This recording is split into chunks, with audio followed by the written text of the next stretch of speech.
हरे कृष्ण। भगवान जगन्नाथ जी के श्री कृष्ण के एक भक्त हुए दीन कृष्ण दास। ये बहुत अच्छे कवि थे, भगवान के बड़े भक्त थे। इनकी कविताएं बड़ी सुंदर होती थी, इनके पद बड़े सुंदर होते थे।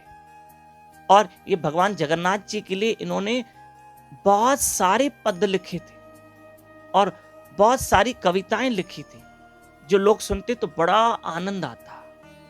एक दिन वहां के राजा ने उनसे कहा कि आप हमारे लिए कुछ कविताएं लिखें।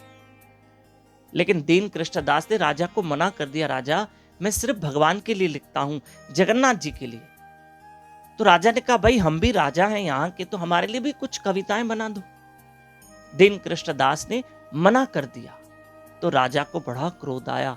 राजा ने दीन कृष्णदास को कहा, अगर आप हमारे लिए कविताएं ना लिखेंगे, नहीं लिखेंगे ना, तो हम आपको कारागृह में बंद कर दें।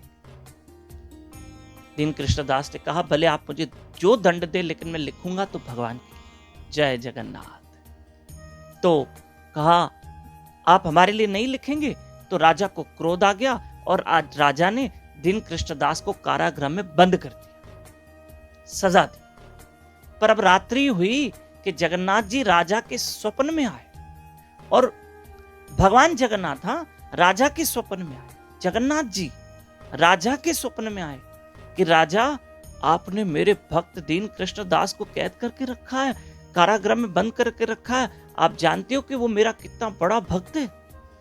उससे शीघ्र उसको उस कारागृह से मुक्त कर दो, नहीं तो हम आपको दंड देंगे। राजा भयभीत होकर उठा और दीन कृष्णदास को कारागृह से मुक्त कर दिया और उन्हें बहुत सारा धन दिया राजा ने। और दीन कृष्णदास को कहा, मुझे क्षमा कर देना, आप तो भगवान के बड़े भक्त हो और आपकी गवाही देने तो भगवान जगन्नाथ मेरे सपने में आए थे, उन्होंने ही तो आपको छुड़ाया। आज जगन्नाथ जी मेरे स्वप्न में आकर कहा कि मेरे भक्त को मुक्त कर दो। देखो, आज भगवान ने भी आपका पक्ष लिया, आप भगवान के बहुत बड़े भक्त हो, मैं आपको नमन करता हूं। और राजा ने क्षमा याचना की और बहुत सारी दक्षिणा उस भक्त को दी। ठीक है प्रिय बंधुओं, भगवान क्या करते हैं, हमेशा अपने भक्त का पक्ष लेते हैं। इन दोनों रोज सुबह 4:30 से 5:30 ब्रह्म मुहूर्त अर्ली मॉर्निंग में, सुबह 4:30 5:30 यूट्यूब चैनल दामोदर दास पे मेरे साथ इसलिए लाइव रहो कि रोज सुबह भगवान जगन्नाथ जी की महिमा चल रही है। आप रोज सुनो, भगवान के प्रसाद की महिमा चल रही है। और आप सब जानते हैं कि 27 जून श्री जगन्नाथ रथ यात्रा है जगन्नाथपुरी में। आप वो भी घर बैठे टीवी चैनल के माध्यम से दर्शन करना। जय जगन्नाथ।